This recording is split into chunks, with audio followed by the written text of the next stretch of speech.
கிறிஸ்துவுக்குள் பிரியமுள்ள சகோதர சகோதரிகளை, நம்முடைய பிதாவாகிய தேவனாலும் கர்த்தனாகிய இயேசு கிறிஸ்துவினாலும் கிருபையும் சமாதானமும் உண்டாவதாக என்கிற அன்பின் வாழ்த்துக்களோடு, தேவனுடைய மிகுந்த கிருபையினாலே இந்த நல்ல நாளிலே உங்கள் மத்தியிலே தேவனுடைய வார்த்தைகளை மகா பரிசுத்தமான சகல பிரஸ்தாபத்தை பார்க்கிலும் அவர் மகிமைப்படுத்தி வைத்திருக்கிற மேன்மை அருமையுமான அவருடைய வார்த்தைகளை தியானிக்கும்படியாக தேவன் கொடுத்த அந்த நல்ல வாய்ப்புக்காக அவருக்கும் அவருடைய குமாரருக்கும் மகிமையை செலுத்தி கொண்டு, இங்கு கோத்தகிரி பகுதியில் இருக்கிற உங்கள் அன்பு சகோதர சகோதரிகளினுடைய அன்பையும் வாழ்த்துக்களையும் கூட உங்கள் மத்தியிலே நான் தெரிவித்துக் கொள்கிறேன்.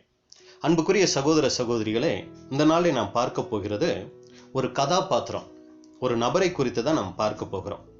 அப்போ யாரை குறித்து இன்னைக்கு பார்க்க போகிறோம் அப்படின்னு சொல்லி நம்ம பார்க்கும்போது ஏவாளை குறித்து தான் இன்னைக்கு நம்ம பார்க்க போகிறோம்.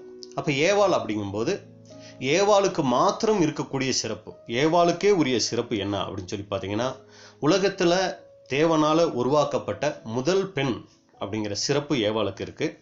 அடுத்து முதல் மனைவி அப்படிங்கிற ஒரு சிறப்பு அவங்களுக்கு தான் இருக்கு. முதல் கர்ப்பவதி ஆனவங்களும் கூட அவங்க தான், அது கூட நம்ம பார்க்கிறோம்.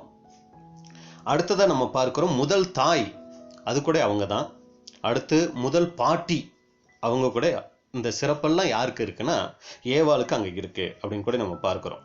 அடுத்ததான் நம்ம பார்க்கும்போது பாருங்க, வேதத்துல தேவன் இருக்கிறார், கர்த்தராகிய இயேசு கிறிஸ்து இருக்கிறாரு, தேவ தூதர்கள் இருக்கிறாங்க. அடுத்து இந்த உலகத்துல நம்ம பார்க்கும்போது ஆதாம், இவங்க எல்லாருமே ஆண் பால்ல சொல்லப்பட்டவங்க, அவர் அவன் அப்படின்னு சொல்லி. முதல் பெண் பாலில் அவள் அப்படின்னு சொல்லப்பட்ட அந்த பெருமைக்குரியவர் கூட யார் அப்படின்னு சொல்லி பார்த்தோம்னா ஏவாள் அப்படின்னு கூட பார்க்கிறோம். இவ்வளவு அருமையான அநேக சிறப்புகளுக்கு உரிய ஏவாளை குறித்து தான் இன்னைக்கு நாம் ஒரு சில காரியங்கள் நம்ம பார்க்க போகிறோம். அப்ப ஏவாளை குறிச்சும், அப்ப ஏவாள் கிட்ட இருந்து நாம் கற்றுக்கொள்ளக்கூடிய பாடங்களை குறித்து தான் இந்த நாளை நாம் பார்க்க போகிறோம். அப்போ முதலாவது நம்ம பார்க்கிறோம் ஏவாளின் சிருஷ்டிப்பு. ஏவாள் எப்படி சிருஷ்டிக்கப்பட்டாங்க, அதாவது உருவாக்கப்பட்டாங்க அப்படின்னு சொல்லி பார்க்கும்போது ஆதியாகமம் 2ஆம் அதிகாரம் 20-23 வசனங்கள். அப்படியே ஆதாம் சகலவித நாட்டு மிருகங்களுக்கும் ஆகாயத்து பறவைகளுக்கும் சகலவித காட்டு மிருகங்களுக்கும் பெயரிட்டான். ஆதாமுக்கோ ஏற்ற துணை இன்னும் காணப்படவில்லை. அப்பொழுது தேவனாகிய கர்த்தர் ஆதாமுக்கு அயர்ந்த நித்திரையை வரப்பண்ணினார். அவன் நித்திரை அடைந்தான். அவர் அவன் விலா எலும்புகளில் ஒன்றை எடுத்து அந்த இடத்தை சதையினால் அடைத்தார். தேவனாகிய கர்த்தர் தம் மனுஷனில் எடுத்த விலா எலும்பை மனுஷியாக உருவாக்கி அவளை மனுஷனிடத்தில் கொண்டு வந்தார். அப்பொழுது ஆதாம், இவள் என் எலும்பில் எலும்பும் என் மாம்சத்தில் மாம்சமாய் இருக்கிறாள், இவள் மனுஷனில் எடுக்கப்பட்டபடியினால் மனுஷே என்றப்படுவாள் என்றான்.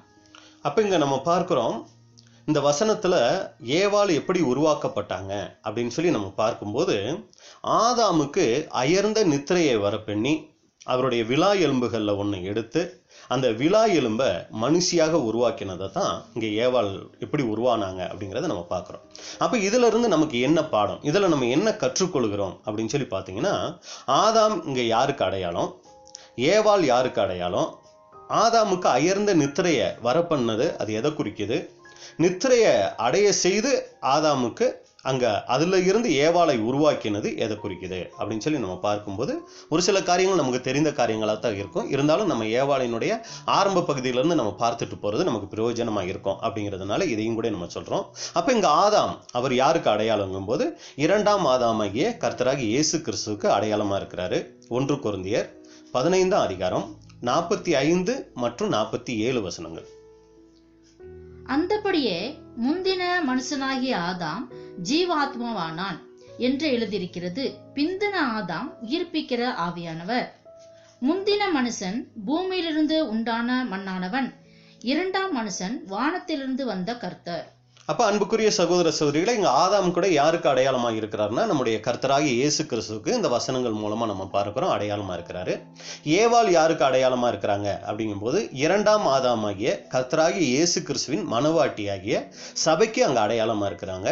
2 கொரிந்தியர் 11ஆம் அதிகாரம் 2வது வசனம். நான் உங்களை கற்புள்ள கன்னிகையாக கிறிஸ்து என்னும் ஒரே புருஷனுக்கு ஒப்பு கொடுக்க நியமித்தபடியால் உங்களுக்காக தேவ வைராக்கியமான வைராக்கியம் கொண்டிருக்கிறேன். அப்ப இங்க நம்ம பார்க்கும்போது இயேசு கிறிஸ்துவின் மனவாட்டியாகிய சபைக்கு கூட இங்க ஏவாள் அடையாளமா இருக்கிறாங்க அப்படின்னு கூட பார்க்கிறோம்.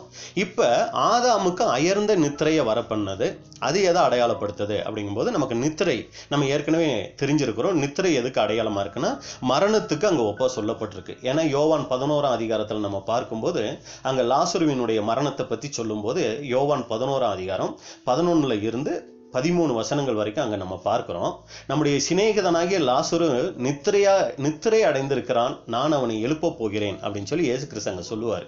அப்ப அந்த சீசர்கள் கூட கேட்பாங்க, ஆண்டவரே நித்திரை அடைந்திருந்தா அவன் சுகம் அடைவான், அதாவது தூங்குறாரு, அவர் தூங்குனா எந்திரிச்சிருவாரு அப்படின்னு கூட சொல்லும்போது இயேசுவானவர் அவனுடைய மரணத்தை குறித்து அப்படி சொன்னார் அப்படின்னு கூட நம்ம பார்க்கிறோம். அப்ப நித்திரை எதுக்கு அடையாளமா இருக்குன்னா ஒரு மரணத்துக்கு அடையாளமா இருக்கு. இங்க ஆதாமுக்கு அயர்ந்த நித்திரை கொடுக்கப்பட்டது, இயேசு கிறிஸ்துனுடைய அங்க மரணத்தை அது அடையாளமா இருக்குது. அப்ப அங்க ஆதாமுக்கு நித்திரையை கொடுத்து ஏவாள் உருவாக்கப்பட்டாங்க. இங்க நம்ம பார்க்கும்போது இயேசு கிறிஸ்துனுடைய மரணத்துக்கு அப்பால் தான் சபை உருவாச்சு அப்படின்னு கூட நம்ம பார்க்கிறோம். அப்ப ஆதாம நித்திரை அடைய செஞ்சு ஏவாள் உருவாக்கப்பட்டது எதை குறிக்குதுன்னா இயேசு கிறிஸ்துவின் மரணத்துக்கு அப்புறம் அந்த ஈடுபலியை அவர் பிதாவினுடைய சமூகத்துல சமர்ப்பிச்ச பின்னாடி தான் அங்க சபை உருவாகுது. அந்த அப்போஸ்தலருடைய நாட்களில் அந்த பெந்தெகோஸ்தே நாளில் அப்படின்னு கூட நம்ம பார்க்கிறோம். அப்ப எபேசியர் 5ஆம் அதிகாரம் 27வது வசனம் கூட நம்ம பார்க்கலாம். கரைதிரை முதலானவைகள் ஒன்றும் இல்லாமல் பரிசுத்தமும் பிழையற்றதுமான மகிமையுள்ள சபையாக அதை தமக்கு முன் நிறுத்திக் கொள்வதற்கு தம்மை தாமே அதற்காக ஒப்பு கொடுத்தார். அப்ப இந்த வசனத்துல நம்ம பார்க்கிறோம், பரிசுத்தமும் பிழையற்றதுமான மகிமையுள்ள சபையாக அதை தமக்கு முன் நிறுத்தி கொள்வதற்காக இயேசு கிறிஸ்து என்னானார்னா தம்மை தாமே அதற்காக ஒப்பு கொடுத்தார். அதாவது அவர் பலியானதை அங்க அடையாளப்படுத்துறதை நம்ம பார்க்கிறோம். அப்ப முதல் காரியம் நம்ம பார்த்துட்டோம், ஏவாளினுடைய சிருஷ்டிப்பு அது எப்படி உருவாக்கப்பட்டுச்சு, அதுல இருக்கிற பாடம் நமக்கு என்ன அப்படிங்கறத நம்ம பார்த்துட்டோம். அடுத்து நம்ம பார்க்கிறோம் ஏவாள் சிருஷ்டிக்கப்பட்டதனுடைய நோக்கம். ஆதாமுக்கு ஏவாளை எதுக்காக தேவன் கொடுத்தார் அப்படின்னு சொல்லி நம்ம பார்க்கும்போது ஆதியாகமம் 2ஆம் அதிகாரம் 20வது வசனம். அப்படியே ஆதாம் சகலவித நாட்டு மிருகங்களுக்கும் ஆகாயத்து பறவைகளுக்கும் சகலவித காட்டு மிருகங்களுக்கும் பேரிட்டான். ஆதாமுக்கோ ஏற்ற துணை இன்னும் காணப்படவில்லை. அப்ப இங்க வசனத்துல அன்புக்குரிய சகோதர சகோதரிகளை நம்ம பார்க்கிறோம், ஏற்ற துணை காணப்படவில்லை. அப்ப ஆதாமுக்கு ஏவாளை கொடுத்ததினுடைய முக்கிய நோக்கம் என்னன்னா ஏற்ற துணையா அவங்க இருக்கணும் அப்படிங்கிறதுக்காக தான் ஏவாளை என்னன்னாங்கன்னா உருவாக்கப்பட்டாங்க. அப்ப இங்க நம்ம பார்க்கும்போது இந்த ஒரு தேவனுடைய திட்டம், அதாவது ஆதாமுக்கு ஏற்ற துணையாக இருக்கும்படியான அந்த தேவனுடைய நோக்கம், லைஃப் பார்ட்னர் அப்படின்னு கூட நம்ம சொல்றோம் இல்லைங்களா. அப்ப இந்த தேவனுடைய திட்டத்தை ஏவாள் சரிவர நிறைவேற்றினாங்களா அப்படின்னு சொல்லி நம்ம பார்க்கும்போது இங்க ஏவாள் அதை செய்ய தவறுனாங்க அப்படின்னு கூட நம்ம பார்க்கிறோம். ஏன்னா ஆதாமோட கூடவே அவங்க இருக்கல. ஒரு குறிப்பிட்ட காலங்களுக்கு அப்புறம் அவங்க ஆதாமை விட்டு என்ன பண்றாங்கன்னா தனியா அந்த ஏதேன் தோட்டத்தை என்ன பண்றாங்கன்னா சுத்தி வராங்க. அப்படி ஏதேன் தோட்டத்தை அவங்க தனியா சுத்தி வரும்போதுதான், அதாவது ஆதாமை விட்டு ஆதாமினுடைய அந்த உறவை விட்டு ஆதாமோட இருக்கிற அந்த ஐக்கியத்தை விட்டு அவங்க தனியா அந்த ஏதேன் தோட்டத்துல உலாவும் போதுதான் அவங்க சர்ப்பத்தை பார்க்கறாங்க. சாத்தான் சர்ப்பம் மூலமா ஏவாளை வஞ்சிக்கிறதுக்கு முக்கியமான ஒரு காரணமா எது அமைஞ்சிருச்சு அப்படின்னா அவங்க ஆதாமை விட்டு தனியாக அவங்க உலாவிட்டு இருந்ததுதான் அங்க ஒரு தவறுக்குள்ள போறதுக்கு காரணமா இருந்துச்சு. அப்ப இதுல நமக்கு என்ன பாடம்? ஏவாள் சபைக்கு அடையாளம்னு பார்த்துட்டோம், ஆதாம் கர்த்தராகி இயேசு கிறிஸ்துவுக்கு அடையாளம்னு பார்த்துட்டோம். அப்ப இங்க ஏவாள் ஆதாமை விட்டு பிரிந்து அவங்க அந்த ஏற்ற துணையா இல்லாம அவங்க விலகி அவங்களுடைய போக்குல அவங்க நடந்து போய் கொண்டிருந்தது எதை அடையாளப்படுத்துது அப்படிங்கும்போது அன்புக்குரிய சகோதர சகோதரிகளே, நாம் சபையாக அழைக்கப்பட்டதனுடைய ஒரே நோக்கம் இயேசு கிறிஸ்துவுக்கு ஏற்ற துணையா, அதாவது இயேசு கிறிஸ்துவனுடைய ஐக்கியத்தோட பிதாவாகிய தேவனுடைய ஐக்கியத்தோட அவங்களுடைய உறவோட நம்ம எப்பவுமே இருக்கணுங்கிறதுக்காக தான் தேவன் நம்மளை இந்த அழைப்புக்குள்ள அழைச்சிருக்கிறாருங்க. இப்ப நம்ம பார்க்கிறோம், அங்க பாருங்க ரொம்ப முக்கியமான ஒரு காரியம் என்ன நடந்துச்சு அப்படின்னு சொல்லி நீங்க பாத்தீங்கன்னா அந்த பாவம் செஞ்ச உடனே அவங்க இழந்த முக்கியமான ஒரு காரியம் தேவ உறவு தாங்க. அவங்க அன்னைக்கு என்னத்தையெல்லாம் இழந்தாங்க அப்படின்னு சொல்லி நம்ம பார்க்கும்போது இப்ப ஏவாள் அன்னைக்கு என்னத்தை இழந்தாங்க? ஆதாமை இழந்துட்டாங்களா? இல்ல, கணவனாகி ஆதாம் அவர் கூடவே தான் இருக்கிறாரு. ஒரு சமயம் ஏதேன் தோட்டத்தை விட்டு தான் அவங்க வெளியேற்றப்பட்டாங்களே ஒழிய இந்த பூமியில தான் அவங்க இருந்தாங்க. பூமிக்குரிய எல்லா காரியங்களையும் அவங்க அனுபவிக்கிறதுக்கும் அவங்க ஆண்டு கொள்வதற்கும் அவங்களுக்கு எல்லா விதமான உரிமைகளும் அங்க இருந்துச்சு. அவங்கள சாத்தான் பொறுப்பு எடுத்து கொண்டாலும் அவங்க பூமியில எந்த விதமான இழப்பையும் சந்திக்கலைங்க. இப்போ ஒரு சமயம் ஆதாமை பார்த்து நம்ம இப்போ ஒரு கேள்வி கேட்குறோன்னு வச்சுக்குவோம். ஆதாம், நீங்கள் இப்போ ஏதேன் தோட்டத்தை விட்டு வெளியே வந்துட்டீங்க, இப்போ உங்களுக்கு என்ன வேணும், எது இருந்தால் நீங்கள் சந்தோஷப்படுவீங்க அப்படின்னு சொல்லி கேட்டிருந்தா ஆதாம் என்ன சொல்லியிருப்பாரு? நான் பெரிய மிஸ் பண்ணிட்ட ஒரு காரியம் என்னன்னா தேவனுடைய உறவு. அந்த ஏதேன் தோட்டத்தில் இருக்கிற வரைக்கும் அந்த பகலின் குளிர்ச்சியான வேலையில தேவன் வருவாரு, அவரோட நானும் ஏவாளும் உலாவிக்கிட்டு இருந்தோம். ஆனா இப்ப ஏதேன் தோட்டத்தை விட்டு நாங்க துரத்தப்பட்ட பின்னாடி நாங்க இழந்துட்ட முக்கியமான ஒரு காரியம் என்னன்னா தேவனுடைய உறவை நாங்க இழந்துட்டோம். அப்ப அன்புக்குரிய சகோதர சகோதரிகளே, இங்க முக்கியமான ஒரு காரியம் என்ன அப்படின்னு சொல்லி பாத்தீங்கன்னா ஏவாள் இழந்துட்ட முக்கியமான ஒரு காரியம் தேவ உறவுங்க.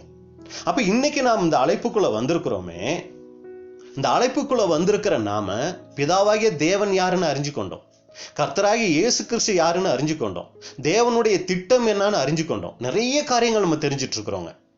ஆனா நம்ம இன்னைக்கு தெரிஞ்சிருக்கிற அநேக விஷயங்கள் பெரிய பெரிய ஸ்காலர்ஸுக்கு கூட தெரியாது. அவ்வளோ விஷயங்கள் நம்ம தெரிஞ்சு கொண்டு இருக்கிறோமே, தேவனுக்கும் நமக்கும் இருக்கக்கூடிய உறவு அது எந்த அளவுக்கு இருக்குது? உறவு அப்படிங்கும்போது நாம் தேவனோட பேசுகிற விஷயங்களா இருக்கட்டும், தேவன் நம்மோடு பேசுகிற விஷயங்களா இருக்கட்டும், இதுல நாம எந்த அளவுக்கு வளர்ந்தவர்களா இருக்கிறோம், எந்த அளவுக்கு சிறப்பு வாய்ந்தவர்களா இருக்கிறோம். ஆமாம் பிரதர், காலையில எந்திரிச்சதுல இருந்து அன்னைக்கு நைட்டு தூங்குற வரைக்கும் தேவனுக்கும் எனக்கும் இருக்கிற தனிப்பட்ட உறவு இப்படியா இருக்கு அப்படின்னு சொல்லி நம்ம எவ்வளவு சொல்லுவோம். காலையில எந்திரிக்கிறோம் பிரதர், மன்னா வாசிக்கிறோம், கொஞ்சம் பைபிள்ல ஒரு அதிகாரத்தை வாசிக்கிறோம், ஒரு ஜெபம் பண்றோம், இல்லைன்னா ஃபேமிலி ப்ரேயர் பண்றோம், வேலைக்கு போறோம் பிரதர், நைட்டு வரோம், கொஞ்ச நேரம் இருக்கிறோம், அப்புறம் ஒரு இரவு ஜெபம் பண்றோம், இரவின் கீதங்கள் வாசிக்கிறோம், அப்புறம் நாங்க ஒரு ஜெபம் பண்ணி நாங்க படுக்கிறோம் பிரதர். இப்படி நம்மளுடைய உறவு போய்கொண்டிருக்கிறா. அனுதின ஒவ்வொரு பகுதிகளிலையும் தேவனுக்கும் நமக்கும் இருக்கிறதான உறவு எந்த அளவுக்கு இருக்குங்க? ஏன்னா நாம் இந்த அழைப்புக்குள்ள வந்ததினுடைய முக்கியமான நோக்கமே தேவ உறவுக்காக தாங்க. தேவனை பத்தி இன்னும் அதிகமாய் அறிந்து கொண்டு அவருடைய வார்த்தைக்கு கீழ்ப்படிஞ்சு அவருடைய பரிசுத்தாவியை அதிகமா பெற்று இந்த புது சிருஷ்டியின் வாழ்க்கையில இன்னும் அதிகமான ஒரு வளர்ச்சிக்குள்ள போய் கிறிஸ்துவின் சாயலா மாறுறதுக்காகத்தான் நம்ம வந்திருக்கிறோம். நிறைய படிக்கிறதுக்கும் நிறைய தெரிஞ்சுக்கிறதுக்கும் நம்ம வரலைங்க, அது தப்பு இல்லை.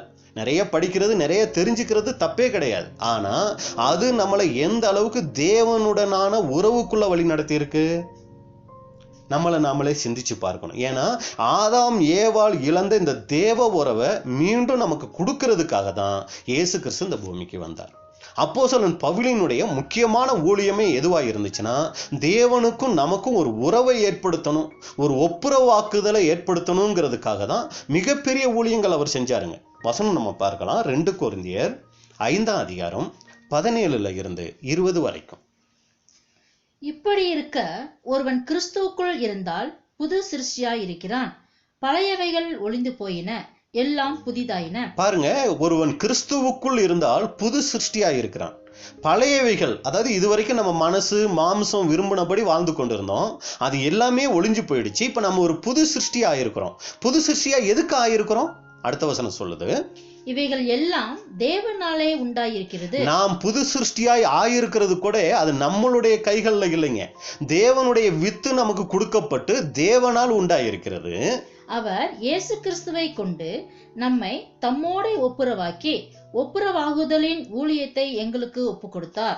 அப்ப இயேசு கிறிஸ்து மூலமா பிதாவாகிய தேவன் என்ன பண்ணியிருக்கிறாரு?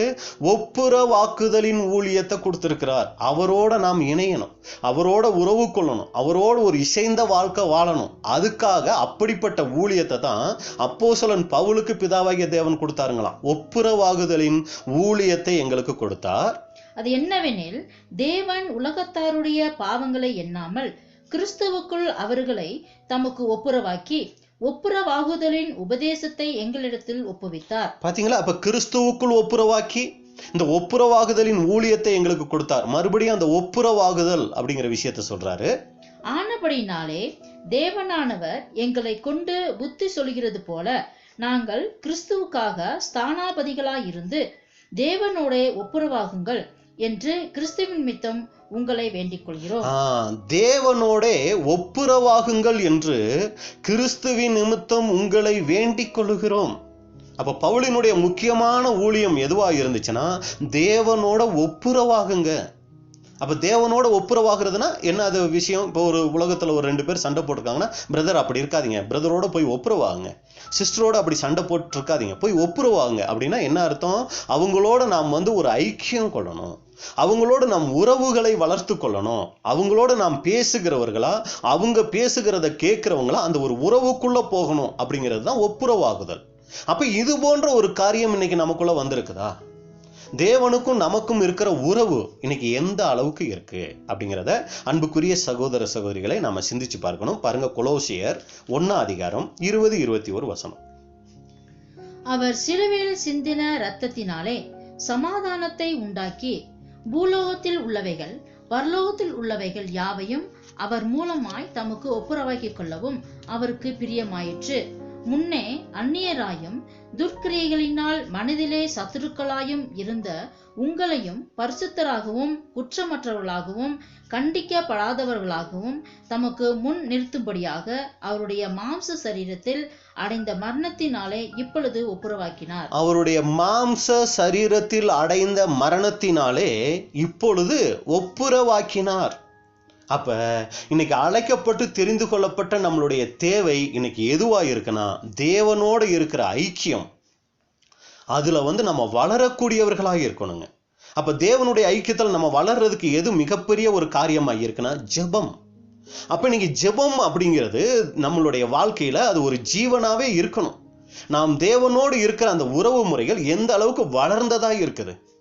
பேர் சபையில இருக்கும்போது பாத்தீங்கன்னா உபவாச ஜெபம், ஃபுல் நைட் ஜெபம், அந்த ஜெபம், காத்திருப்பு ஜெபம், இப்படி அநேக ஜெபங்கள்லாம் நம்மளுடைய வாழ்க்கைகள் இருந்துச்சு. ஆனா தேவன் யாருன்னே தெரியாம இருந்தோம். ஆனா இப்ப தேவனை அறிந்து சத்தியத்துக்குள்ள வந்திருக்கிற நாம இன்னைக்கு நம்மளுடைய ஜெப நேரங்கள் நிமிஷங்களா போயிருச்சா, மணி நேரங்களா நீண்டு இருக்குதா? இன்னைக்கெல்லாம் மணி நேரங்களா ஒருவருடைய ஜெபம் இருக்கிறது ரொம்ப அதிசயமா இருக்குங்க. பல மணி நேரங்கள் நம் தேவனுடைய சமூகத்துல காத்திருக்கக்கூடியவங்களா இருக்கிறோமா? இல்ல அனுதினம் நம்மளுடைய வாழ்க்கையில வேலைகள் செய்து கொண்டிருந்தாலும் தேவனோட நம்மளுடைய அந்த சிந்தை தேவனோட இசைஞ்சுதா இருக்குதா? இல்ல சபைக்கு வரும்போது, இல்லைன்னா இது மாதிரி ஒரு கூடுகைகள்ல கலந்து கொள்ளும் போது, இல்ல இந்த மாதிரி ஒரு கான்ஃபரன்ஸ் கால் மூலமா நம்ம ஐக்கியப்படும் போது, இல்ல காலையில சாயங்காலம் மத்தியானம் இந்த மாதிரி ஒரு ஜெப நேரத்துல மட்டும் தேவனுக்கும் நமக்கு ஒரு ஐக்கியம், மற்ற நேரம் தேவனுக்கு நமக்கு எந்த ஒரு காரியமும் இல்லை அப்படிங்கிறது போல நம்ம இருந்துட்டு இருக்கிறோமா? அன்புக்குரிய சகோதர சகோதரி, எதுக்காக இந்த சத்தியத்தில் நம்ம இருந்துட்டு இருக்கிறோம்? இந்த சத்தியத்தில் நம்ம இருக்கிறதோட நோக்கம் என்ன? நம்ம சபை கூடி வர்றோமே, அதனுடைய நோக்கம் என்ன? ஏன்னா ஏவாளை ஆதாமுக்கு கொடுத்ததினுடைய நோக்கம் ஏற்ற துணையா ஆதாமோடு உறவுல அவங்க இருந்துகிட்டே இருக்கணும் அப்படிங்கிறதுக்காக தான் தேவன் அதை கொடுத்தாரு. அப்ப இன்னைக்கு சபை கூடி வருவதனுடைய நோக்கம் நமக்கு எதுவா இருக்குது? ஒவ்வொரு கூடுகைகளையும் நம்ம கலந்து கொண்டு போகும்போது தேவனுக்கும் நமக்கும் இருக்கிறதான உறவு அதிகரிச்சுட்டு போகுதா, இல்ல அந்த உறவுல நம்ம குறைவுபட்டு கொண்டே போய் கொண்டிருக்கிறோமா? பிரதர், இந்த சத்தியத்துக்குள்ள வரும்போது என்னுடைய ஜெப நேரம் 1 ஹவரா இருந்துச்சு பிரதர். இப்ப நான் சத்தியத்துக்குள்ள 5 வருஷம் ஆயிடுச்சு, இப்ப எல்லாம் 5 நிமிஷம் தான் பிரதர் என்னுடைய ஜெப நேரம் அப்படின்னு சொல்லக்கூடியவர்களா வளர்ந்து இருக்கிறோமா நம்ம? அது ரொம்ப துக்கப்படக்கூடிய ஒரு விஷயங்க. நான் சத்தியத்துக்குள்ள வரும்போது ஒரு 10 நிமிஷம் ஜெபம் பண்ணிக்கிட்டு இருந்தேன், இப்ப என்னுடைய ஜெபம் அரவரா மாறி இருக்கு. ஒரு அவரா மாறி இருக்கணும்னா நம்ம ஒரு வளர்ச்சியை நோக்கி போறோங்க. அப்ப நாம் சபை கூடி வரதோட நோக்கம், நாம் சத்தியம் கேட்பதோட நோக்கம், நாம ஊழியம் செய்யக்கூடிய நோக்கமும் கூட தேவனுடைய உறவுக்காக இருக்கணுங்க. தேவனோட இன்னும் அதிகமா ஒப்புரவாக கூடியவர்களா நாம இருக்கணும். அப்ப அன்புக்குரிய சகோதர சகோதரிகளே, இன்னைக்கு தேவனுடைய உறவுல நாம எந்த நிலைமையில இருக்கோம்? தேவ உறவு இல்லாம, தேவ ஐக்கியம் இல்லாம நம்ம சபையா கூடி சத்தியம் கேட்டு நம்ம போய்கிட்டு இருக்கிறதுனால எந்த பிரயோஜனமும் இல்லைங்க அன்புக்குரிய சகோதர சகோதரிகளை. ஆனா பாருங்க, இன்னைக்கு நம்ம உடன்படிக்கை செஞ்சு வந்த உடனே நாம பேர் சபைகள்ல இருந்ததை காட்டிலும் அதிகமான ஊழியம் செய்யக்கூடியவங்களா நம்ம மாறிட்டோம். அநேகர் மாறிட்டோம். சரிங்களா? தேவனுக்காக இந்த பலியின் ஜீவியத்துல ஏதாவது ஒண்ணு செய்யணும் பிரதர் அப்படின்னு சொல்லி நிறைய காரியங்கள் நம்ம செய்ய ஆரம்பிச்சிட்டோம். நிறைய ஊழியங்கள் செய்கிறோம். அநேக சகோதரர்கள் தனித்தனியா போய் அநேக சகோதர சகோதரிகளுக்கு ஃபாலோ அப் எடுக்கிறோம்.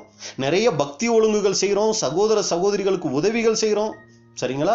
சகோதரர்கள் பார்த்தீங்கன்னா நிறைய ஊழியங்கள், சகோதரிகள் உடன் ஊழியங்கள் செய்கிறாங்க, டிரான்ஸ்லேஷன் ஒர்க் பண்ணுறாங்க. இன்னும் வாட்ஸ்அப் மூலமாக அநேகருக்கு மன்னா, இறைவின் கீதங்கள் இதெல்லாம் அனுப்பக்கூடியவங்களா இருக்கிறாங்க. இதெல்லாம் ரொம்ப நல்ல விஷயங்க. ஆனால் இதெல்லாம் என்னன்னா பக்தி செயல்கள்னு சொல்லலாங்க. ஏன் அப்படின்னா இதை இன்னைக்கு புறஜாதிகளும் கூட செஞ்சிட்டு இருக்கிறாங்க. இன்னைக்கு பேர் சபைக்காரங்க கூட செய்யறாங்க. அவங்க ஊழியம் செய்யறது இல்லையா? அவங்க பிரசங்கம் பண்றது இல்லையா? அவங்க 4 பேருக்கு போய் அவங்க தெரிந்து கொண்ட அந்த காரியங்களை மற்றவங்க கிட்ட பகிர்ந்துக்கிறது இல்லையா? அப்ப இந்த காரியங்கள் எல்லாமே அவங்களும் கூட செஞ்சிட்டு இருக்கிறாங்க.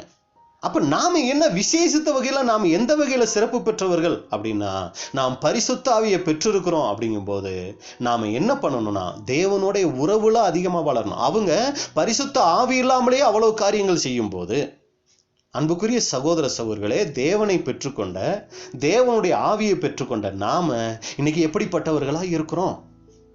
பிரதர், நான் பிதாவாகிய தேவனை அறிஞ்சு கொண்டேன், சத்தியம் தெரிஞ்சு கொண்டேன், நான் இத்தனை ஃபாலோ அப் எடுக்கிறேன், இப்படி சண்டேஸ்ல இந்த மாதிரி காரியங்கள் செய்யறேன், இடைப்பட்ட கூடுகைகள்ல நான் இப்படி செய்யறேன், சகோதரர்களுக்கு ஒரு கஷ்டம்னா இப்படியெல்லாம் நான் ஹெல்ப் பண்றேன்.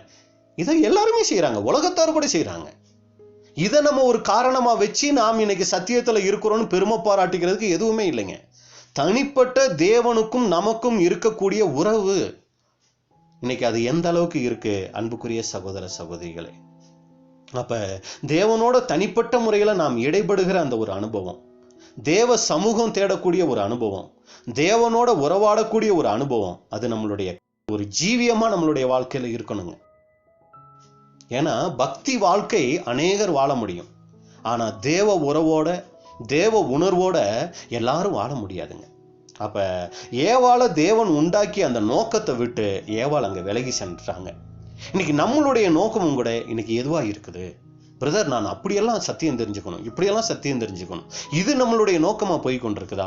நாம் சென்ற நாட்கள்ல இருந்ததை காட்டிலும் தேவனுக்கும் எனக்கும் இருக்கக்கூடிய அந்த உறவு, தனிப்பட்ட உறவுல நான் வளர்ந்தவனா இருக்கணும் அப்படிங்கிறது நம்மளுடைய ஒரு நோக்கமா இருக்குதா? ஏன்னா தேவனுடைய உறவை காட்டிலும் நாம வேற எதுக்கு அதிக முக்கியத்துவம் கொடுத்துட்டாலும் அன்புக்குரிய சகோதர சகோதரிகளே, அதனால எந்த பிரயோஜனமும் இல்லை.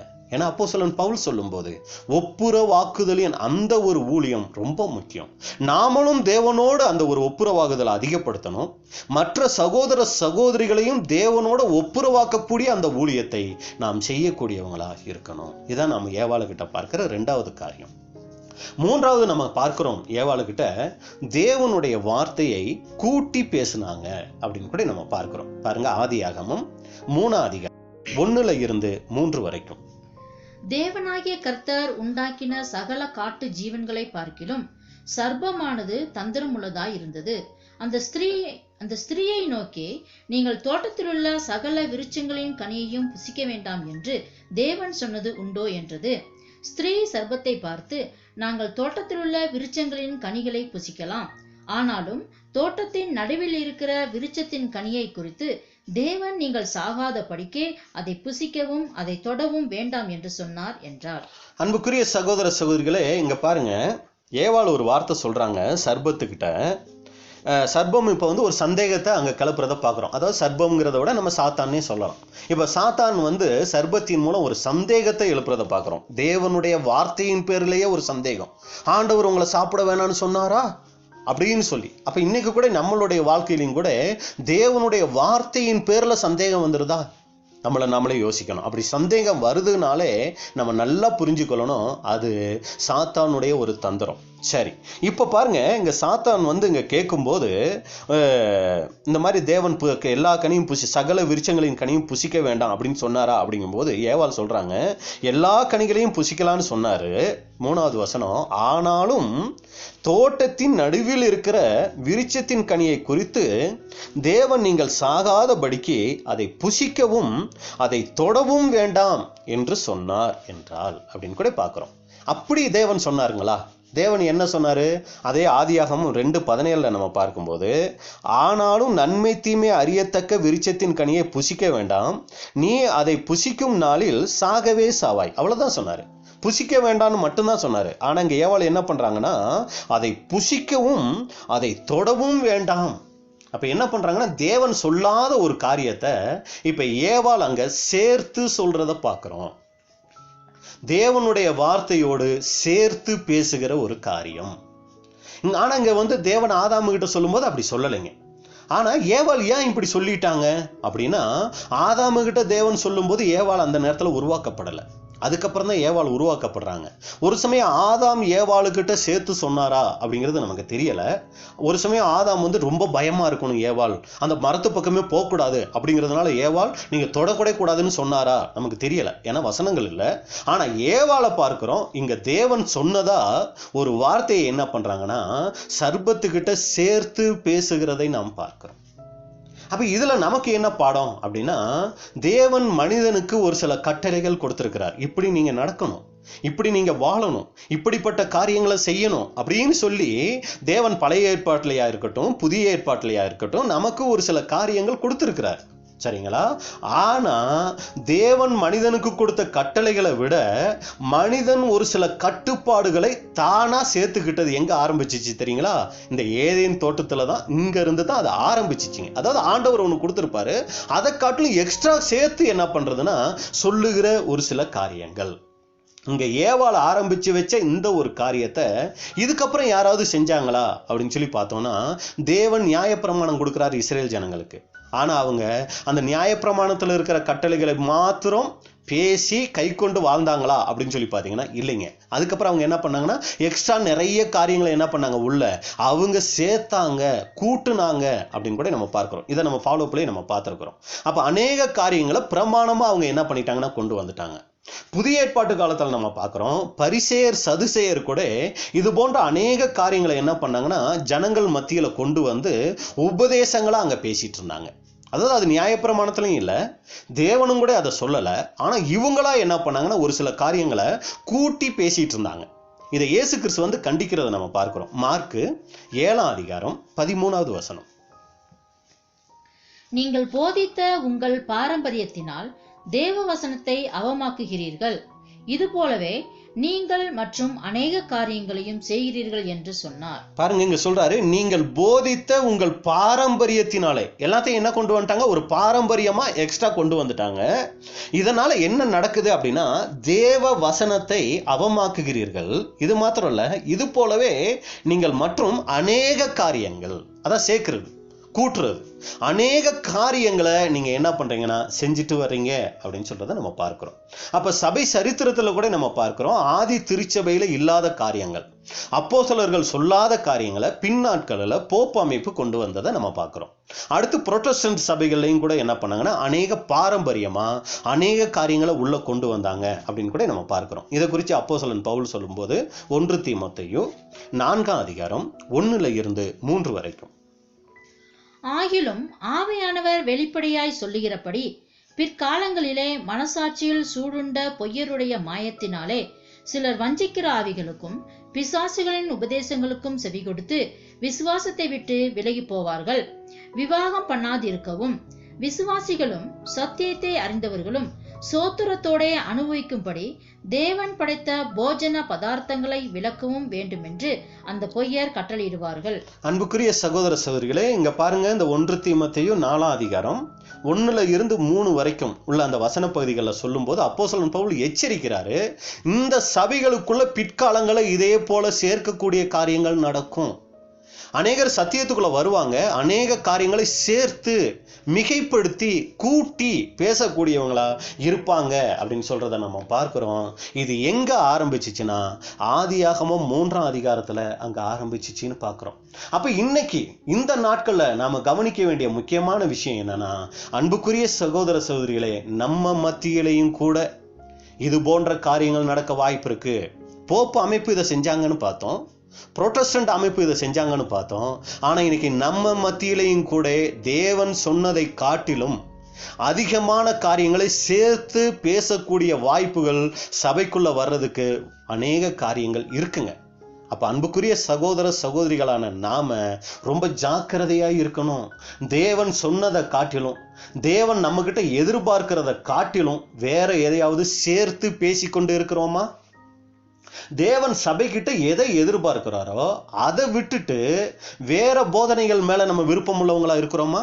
தேவன் இந்த போதனைகள் நீங்க கேளுங்க, இந்த போதனைகளை நான் பேசுறதுக்கும் நீங்க கேட்கறதுக்கும் நான் விருப்பம் உள்ளவரா இருக்கிறேன்னு தேவன் நினைக்கும் போது, ஆண்டவரே இந்த போதனையெல்லாம் எங்களுக்கு வேண்டாம், ஆண்டவரே இந்த கேரக்டர் சம்பந்தப்பட்ட காரியங்கள்லாம் கேட்டு கேட்டு எங்களுக்கு பிடிச்சி போச்சு.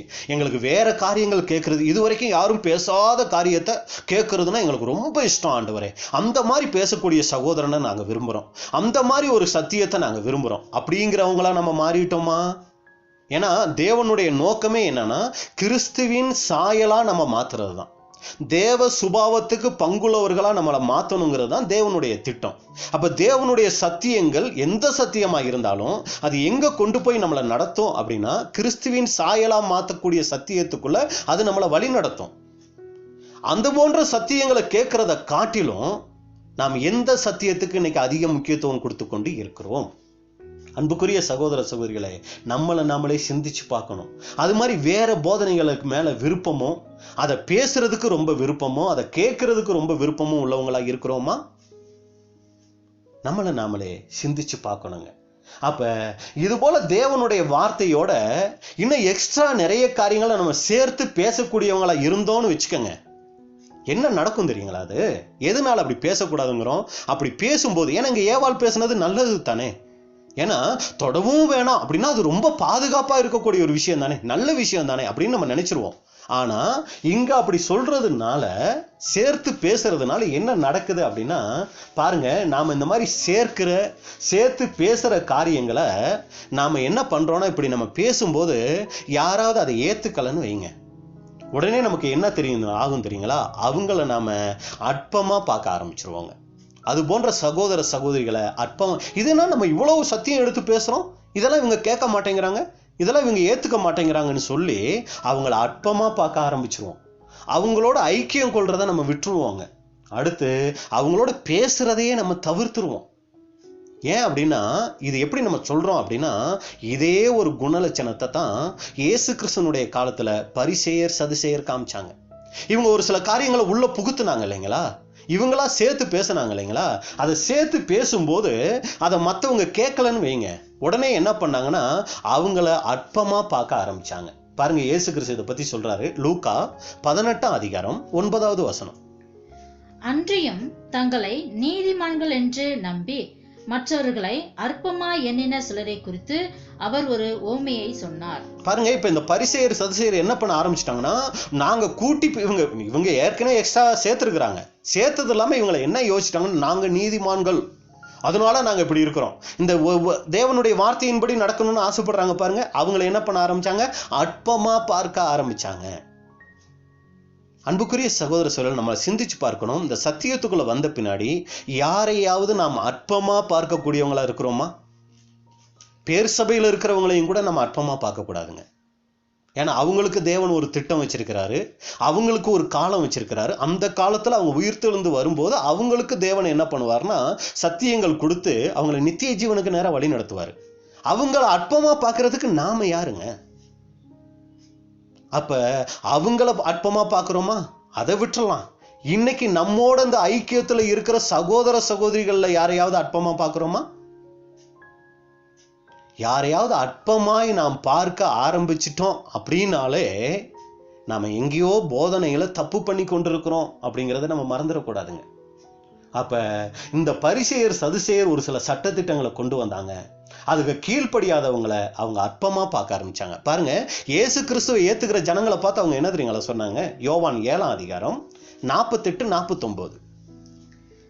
அதிகாரிகளிலாவது பரிசேயரிலாவது யாதோரும் ஒருவர் அவனை விசுவாசித்ததுண்டா? பாருங்க, இங்க சொல்றாங்க அதிகாரிகளிலாவது, சரிங்களா? அடுத்து நம்ம பார்க்கிறோம் பரிசேயரிலாவது யாராவது இயேசு கிறிஸ்துவை ஏத்துக்கிட்டாங்களா? இந்த ஜனங்கள் எல்லாம் அப்படியே இயேசு கிறிஸ்து பின்னாடி போறாங்க அப்படின்னு சொல்லிட்டு ஒரு வார்த்தை சொல்றாங்க பாருங்க. வேதத்தை அறியாதவர்களாகிய இந்த ஜனங்கள் சபிக்கப்பட்டவர்கள். எவ்வளவு பெரிய வார்த்தை யூஸ் பண்றாங்க பாருங்க. அவங்க தான் வேதத்தின்படி இயேசு கிறிஸ்துவை ஏற்றுக்கொண்டு பின்பற்றி போறாங்க. ஆனா இந்த நிறைய படிச்சு நிறைய சேர்த்துட்டாங்க இல்லைங்களா உள்ள. இப்ப இவங்க என்ன சொல்றாங்கன்னா, மற்றவங்களை பார்த்து அவங்க சபிக்கப்பட்டவங்க, அவங்களுக்கு பைபிளே தெரியாது, வேதத்துமே தெரியாது, என்னன்னே தெரியாது அப்படின்னு சொல்லி அவங்களை நியாயம் தீர்க்கக்கூடியவங்களா மாறிட்டாங்க. அன்புக்குரிய சகோதர சகோதரிகளே, நம்மளை தேவன் ராஜ்யத்துல நியாயாதிபதிகளா வைக்க போறார், நியாயம் தீர்க்கக்கூடியவங்களா வைக்க போறாரு. அப்படி அன்னைக்கு நாம் நியாயம் தீர்க்கக்கூடியவர்களா இருக்கணும்னா இன்னைக்கு நம்ம யாரையுமே நியாயம் தீர்க்காதவர்களா இருக்கணுங்க. யாரை குறித்து நியாயம் தீர்க்காதவர்களா நம்ம இருக்கும்போது தான், அந்த ஒரு நல்ல குணலட்சணம் நமக்குள்ள உருவாகும் போதுதான் அன்னைக்கு நம்மளை எல்லாரையும் நியாயம் தீர்க்கக்கூடியவர்களா தேவன் வைப்பாருங்க. ஏன்னா அப்போஸ்தலன் பவுல் சொல்றாரு, நான் யாரையுமே நியாயம் தீர்க்கிறதுல, காலத்துக்கு முன்னாடி நான் இது பண்ணி உத்தமேன்னு சொல்லிக்கிறதுக்கு இல்லை. இப்படி அவர் சொல்லும் போதுதான் தேவன் அவரை மேல கொண்டு போய் வைக்கிறார். அப்ப இன்னைக்கு நாம் எப்படிப்பட்ட குணலட்சணம் உள்ளவங்களா இருக்கிறோம்? அப்ப நாம் இன்னைக்கு மற்றவர்களை அற்பமா நினைக்கக்கூடியவங்களா இருக்கிறோமா? ஏன்னா பாருங்க, நாம அற்பமானவர்களா இருக்கும்போது தான் தேவன் நம்மளை தெரிஞ்சு கொண்டார். 1 கொரிந்தியர் 1 பார்க்கிறோம், இழிவானவைகள், அற்பமானவைகள், பைத்தியமானவைகள், இல்லாதவைகள், இவங்களைத்தான் தேவன் தெரிந்து கொண்டார்னு பார்க்கிறோம். அப்ப தேவன் நாம அற்பமா இருக்கும்போது நம்மளை தெரிஞ்சுக்கும் போது, இன்னைக்கு நாம யாரையாவது அற்பமா நினைக்கிறோமா? இந்த அற்பமா நினைக்கிறது எதனால வருது தெரியுங்களா? எனக்கு எல்லாம் தெரியும், அவங்களுக்கு ஒன்றும் தெரியாது. இந்த எண்ணம் வரும்போது தான் நம்ம மற்றவங்களை அற்பமா பார்க்க ஆரம்பிப்போம். பாருங்க, வசனம் பார்க்கலாம். ரோமர் 14 ரோமர் 14:10. இப்படி இருக்க நீ உன் சகோதரனை குற்றவாளி என்று தீர்க்கிறது என்ன? நீ உன் சகோதரனை அற்பமாய் எண்ணுகிறது என்ன? நாம் எல்லாரும் கிறிஸ்துவனுடைய நியாயஸ்தானத்திற்கு முன்பாக நிற்போமே. இப்படி இருக்க நீ உன் சகோதரனை குற்றவாளி என்று தீர்க்கிறது என்ன? நீ உன் சகோதரனை அற்பமாய் எண்ணுகிறது என்ன? நாம் எல்லாரும் கிறிஸ்துவின் நியாயசனத்துக்கு முன்பாக நிற்போமே. நம்மளே சிந்திச்சு பார்க்கணும் அன்புக்குரிய சகோதர சகோதரிகளை. சேர்க்கிறதுனால என்ன வருது அப்படின்னா, மற்றவர்களை அற்பமாய் நினைக்கக்கூடிய ஒரு குணம் நமக்குள்ள உருவாகிறதுக்கு வாய்ப்பு அங்க இருக்கு. அடுத்து ரொம்ப முக்கியமான ஒரு விஷயம் என்ன அப்படின்னு சொல்லி பார்த்தீங்கன்னா, தேவன் கொடுத்த கட்டளையை விட தாங்கள் கொண்டு வந்த கட்டுப்பாடுகள், அதாவது ஒழுங்குமுறைகள் அப்படின்லாம் நீங்க சொல்றாங்க. சபை ஒழுங்குமுறை பிரதர், சபைக்காக பிரதர், சபை ஒழுங்கா இருக்கணுங்கிறதுக்காக பிரதர் அப்படின்னு சொல்லி வேதத்தை காட்டிலும் வேறு சில காரியங்களை நம்ம உள்ள புகுத்தி அதை முக்கியப்படுத்தணும்னு வைங்களே, அதன் மூலமா ஏற்படுகிற ஆபத்து என்ன அப்படின்னு சொல்லி பார்த்தீங்கன்னா, நாம கொண்டு வர்ற கட்டுப்பாடுகளுக்கும் ஒழுங்குமுறைகளுக்கும் அதிக முக்கியத்துவம் கொடுத்து என்ன பண்ணிடுவோம்னா, அதையே ரொம்ப பேச ஆரம்பிச்சு தேவன் சொல்ல வந்த காரியங்களுக்கு கீழ்ப்படியாம போறதுக்கு வாய்ப்பாயிடும். பாருங்க, இங்க ஏவாள் என்ன பண்றாங்க அப்படின்னா, தொடவும் வேணாம்னு சொன்னாரு அப்படிங்கிறது ரொம்ப பயப்படக்கூடிய பரிசுத்தத்துக்குரிய காரியம் போல இருக்கும். சொன்னாங்களே, அது மாதிரி நடந்தாங்களா? சாத்தம் இல்ல சர்பம், அதை தொடவும் வேணாம் சாப்பிடவும் வேணாம்னு சொல்லியிருக்கிறாரு. எக்ஸ்ட்ரா பேசும்போது ரொம்ப நல்லா தான் இருக்குது. அப்ப இவங்க தொடாம புசிக்காம இருந்திருக்கணும் இல்லைங்களா? ஆனா இவங்க என்ன பண்றாங்க, அதுக்கப்புறம் போய் தொடுறாங்க, பறிக்கிறாங்க, புசிக்கிறாங்க. ஓவரா கீழ்ப்படுகிறேன்னு சொல்லி இப்ப என்ன ஆயிட்டாங்க அப்படின்னு சொல்லி பாத்தீங்கன்னா, தேவனை விட்டே என்ன ஆயிட்டாங்கன்னா விலகி போறக்கூடிய சூழ்நிலை ஆயிடுச்சு. அதிகமா சேர்த்து பேசி இப்ப என்ன ஆயிட்டாங்கன்னா, தேவன் சொன்ன வார்த்தைக்கு கீழ்ப்படியாம போயிட்டாங்க. தேவனுடைய வார்த்தையை காட்டிலும் எதையாவது எக்ஸ்ட்ரா நம்ம கொண்டு வந்தோம்னா அதுக்கு ரொம்ப முக்கியத்துவம் கொடுக்க ஆரம்பிச்சிருவோங்க. தேவனுடைய வார்த்தையை 2ஆம் பட்சமா ஆக்கிடுவோம். அது என்னத்தை கொண்டு போகும்னா, தேவனுடைய வார்த்தைக்கு கீழ்ப்படியாத ஒரு துர்பாக்கியமான நிலைமைக்கு நம்மளை கொண்டு போயிடும். பாருங்க, இங்க ஏவாளை பார்க்கிறோம். ஆரம்பத்துல பார்த்தோம், எவ்வளவோ விஷயத்துல அவங்க முதல் பெண், முதல் கர்ப்பவதி, முதல் தாய், முதல்னு பார்த்தோம். இப்ப தேவனுடைய வார்த்தைக்கு கீழ்ப்படியாம போனதுல முதல் நபர் யார் அப்படின்னு சொல்லி பார்த்தோம்னா, அதுல கூட ஏவாள் அங்க மாயிட்டாங்க அப்படின்னு கூட பார்க்கிறோம். அப்ப அன்புக்குரிய சகோதர சகோதரிகளே, இன்னைக்கு சபைகளில் நம்ம எதுக்கு அதிக முக்கியத்துவம் கொடுக்கிறோம்? தேவனுடைய வார்த்தையை காட்டிலும் மற்ற காரியங்களுக்கு அதிக முக்கியத்துவம் கொடுத்துடுறோமா? அப்படி கொடுக்கும்போது அது என்னமோ தேவனை பிரியப்படுத்துற மாதிரியும், ரொம்ப ஒழுங்கு நிறைஞ்ச மாதிரியும், அதிக பக்தி வழியில நடத்துற மாதிரியும் ஆரம்பத்துல காணப்படுங்க. ஆனா என்ன ஆகும்னா, அது தேவனுக்கு கீழ்ப்படிய வேண்டிய காரியங்களை காட்டிலும் அது வேற பாதையில நம்மளை கொண்டு போயிடும். நாங்க இப்படியெல்லாம் இருக்கிறோம், நாங்க இப்படியெல்லாம் ஒழுங்குள்ளவர்களா இருக்கிறோங்கிற பெருமைக்குள்ள கொண்டு போய் தேவனை விட்டு அது விலக வச்சிரும். அதுதான் கர்த்தராகிய இயேசு கிறிஸ்து சொல்லும் போது அந்த பரிசேயர் சதுசேயர் சொல்றாரு, நீங்க கொசுவை வடிகட்டி ஒட்டகத்தை விழுங்குகிறீர்கள்ங்கிறாரு. ஒண்ணுக்கும் இல்லாத காரியத்துல எல்லாம் ஒழுங்க காமிக்க வேண்டிய காரியத்துல கோட்டை விட்டுறீங்க அப்படிங்கிறத அதனுடைய அர்த்தமா இருக்குது. அப்ப எப்ப இதுல இருந்து நம்ம தப்பணும்னா என்ன பண்ணணும்? ரொம்ப ஜாக்கிரதையா இருக்கணும் அன்புக்குரிய சகோதர சகோதரிகளை. ஏன்னா அப்போஸ்தலன் பவுலினுடைய நாட்கள்ல அவர் பெரேயா பட்டணத்துக்கு போய் சத்தியம் பேசினா கூட அந்த பெரேயா பட்டணத்தார் என்ன பண்ணாங்கன்னா, காரியங்கள் இப்படி இருக்கிறதா அப்படின்னு சொல்லி தினந்தோறும் வேத வசனங்களை வைத்து என்ன பண்ணாங்கன்னா, அவர் பேசினதை ஆராய்ச்சி பண்ணி பார்த்தாங்க. இதை நம்ம எப்ப செஞ்சோம் தெரியுங்களா? ஃபாலோ அப் கேட்க வரும்போது செஞ்சவங்க.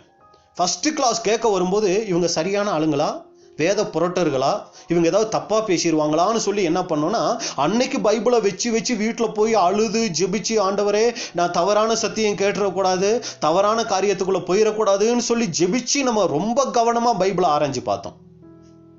ஃபாலோ அப் கேட்கும்போது ரொம்ப கவனமா இருந்தவங்க.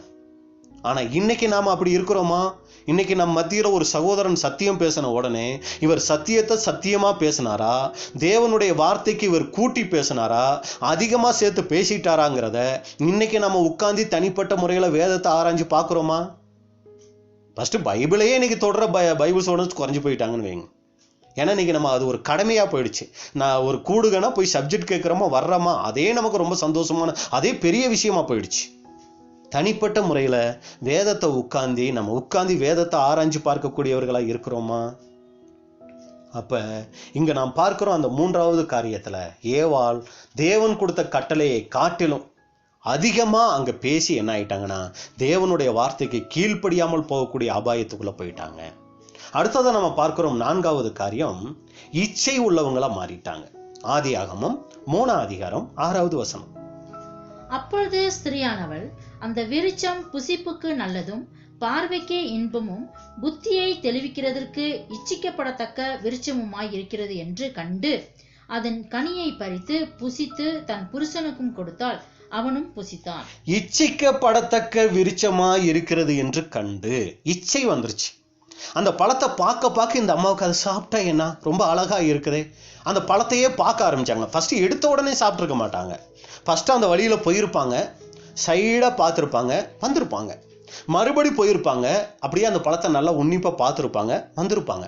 சர்பம் என்ன பண்ணியிருக்கோம்னா, அந்த பழத்தை அப்படியே உலாவுறதும், அந்த பழத்தை அப்படியே அந்த அம்மாவுக்கு ஒரு கவர்ச்சி நிறைஞ்சதா காமிச்சிருக்கும். இப்போ இந்த அம்மா என்ன பண்றாங்கன்னா, ஃபர்ஸ்ட் நாள் லைட்டா பார்த்துட்டு வந்திருப்பாங்க, அடுத்த நாள் நல்லா மூழ்க ஆரம்பிச்சிருப்பாங்க, அடுத்து இன்னும் அதிகமா அந்த பழத்தை பார்க்க ஆரம்பிச்சிருப்பாங்க. ஒரு சமயம் தெரியல நமக்கு, ஒரு சமயம் போய் தொட்டுட்டு கூட திரும்பி வந்திருக்கலாம். தொட்டு பார்த்துட்டு ஒன்றும் ஆகலையே, ஆண்டவர் ஒன்று நம்மளுக்கு ஒன்றும் பண்ணலையே, தொட்டமே ஒன்றும் ஆகலையே, சரிங்களா, அடுத்துதான் போய் என்ன பண்ணியிருக்கலாம், அதை பறிச்சு அப்புறம் புசிச்சிருக்கலாம். அப்ப பாருங்க, ஒரே நாள்ல நடந்த காரியமா அது இருந்திருக்கிறதுக்கு வாய்ப்பு இல்லை அப்படின்னு கூட நம்ம நினைக்கிறோம். அப்ப என்ன ஆச்சுன்னா, அந்த இச்சை கொஞ்சம் கொஞ்சமா அந்த அம்மாக்குள்ள கற்பம் தரிக்க ஆரம்பிச்சிச்சுங்க. அதை நம்ம யாக்கோவுல பார்க்குறோங்களே, இச்சையானது கற்பம் தரித்து பின்னாடி பாவத்தை பிறப்பிக்கும்னு சொல்லி, இது போலதான் அந்த அம்மாவுக்குள்ள கொஞ்சம் கொஞ்சமா அந்த இச்சை என்ன ஆயிருக்குன்னா வளரக்கூடியதா இருந்து ஒரு நாள் அந்த ஒரு பெரிய பாவத்துக்குள்ள என்ன ஆயிருக்குன்னா போயிருக்கும் அப்படின்னு கூட நம்ம பார்க்குறோங்க. அப்போ முதல் இச்சை ஏவாள் மூலம் உலகத்துல வந்துச்சுன்னு பார்க்குறோம். இந்த இச்சைங்கிறது மிக மிக முக்கியமான ஒரு பாவம். ஏன் அப்படின்னா, அன்புக்குரிய சகோதர சகோதரிகளே, நாம் பயப்பட வேண்டிய முக்கியமான ஒரு காரியம் இந்த இச்சைங்க. ஏன்னா மற்ற எந்த ஒரு பாவம் நமக்குள்ள வெளிப்பட்டாலும் அது மற்றவங்களுக்கு தெரிஞ்சிருங்க. ஒரு பொய் பேசுறோம்னு வைங்களேன், ஒரு சமயம் அது ஒரு நாள் அது வெளிப்பட்டுரும். ஒரு சமயம் மற்றவங்களை வச்சுக்கிட்டு நம்ம ஒரு காரியம் பேசுறோம் அப்படின்னா, ஒரு சமயம் நம்ம ஒரு இடத்துல இல்லை, ஆனா போன்ல நான் இந்த இடத்துல தான் இருக்கிறேன் அப்படின்னு சொல்றோம்னா, நம்ம பக்கத்துல இருக்கிறவங்க தெரிஞ்சுக்குவாங்க, இவர் பொய் பேசுறாரு, சரிங்களா. இல்ல ஒரு பெருமை நமக்குள்ள வருது அப்படின்னா கூட அதை மற்றவங்க ஒரு சமயம் பார்த்து அதை தெரிஞ்சுக்க முடியும். இல்ல ஒரு திருடு, இல்ல அந்த மாதிரி எந்த ஒரு பாவங்கள் இருந்தாலும் அதை மற்றவங்க பார்த்து நாம் எப்படிப்பட்டவங்கன்னு தெரிஞ்சுக்க முடியுங்க. ஆனா யாருமே நம்மளை தவறா தெரிஞ்சுக்க முடியாத ஒரு தவறு எது தெரியுங்களா நமக்குள்ள இருக்கிறது? இச்சை. நமக்குள்ள எவ்வளவு இச்சை இருந்தாலும் நம்மள ஒரு நல்லவங்களா நம்ம நடிச்சிட முடியுங்க. எவ்வளவு ஒரு இச்சைகள் நமக்குள்ள பயங்கரமா நிறைஞ்சு கிடந்தா கூட நாம ஒரு நல்ல சகோதரனா நல்ல சகோதரியா மாய்மாலம் பண்ணிட முடியுங்க. அதனால யாருக்குமே தெரியாத ஒரு பாவம் எது அப்படின்னு சொல்லி பாத்தீங்கன்னா இந்த இச்சை அப்படிங்கிறதுனால, இது வெளியில தெரியாது, இது சிந்தை சம்பந்தப்பட்ட காரியம் அப்படிங்கிறதுனால நாம இந்த பாவத்தை எவ்வளவு நாளைக்கு வேணாலும் உள்ள வச்சுக்க முடியும். வருட கணக்கில் கூட உள்ள வச்சுக்கிட்டு நம்ம பைபிள் வாசிக்கலாம், சபை கூடுகைகளில் கலந்து கொள்ளலாம், சகோதர சகோதரிகளை பார்க்கலாம், பேசலாம், எல்லா ஆவிக்குரிய ஐக்கியமும் வச்சுக்கலாங்க. இச்சையை உள்ளுக்குள்ள பல மாதங்கள் பல வருடங்களா நம்ம வச்சுக்கிட்டு கூட நம்ம செயல்படலாம். ஏன் அப்படின்னா, இந்த இச்சைங்கிற பாவம் நமக்குள்ள இருக்கிறது தேவனை தவிர வேற யாருக்குமே தெரியாது. இது உள்ளுக்குள்ள மறைஞ்சிருக்கிற ஒரு விஷயம். அப்ப இந்த இச்சைங்கிறது 2 வகைகள்ல கூட வருங்க. ஒண்ணு உலக பிரகாரமான காரியங்கள்ல, உலக பிரகாரமான நபர்கள் மேல கூட இந்த இச்சை வரும். அதே நேரத்துல அன்புக்குரிய சகோதர சகோதரிகளே, ஆவிக்குரிய காரியங்களையும் இந்த இச்சை வரும்.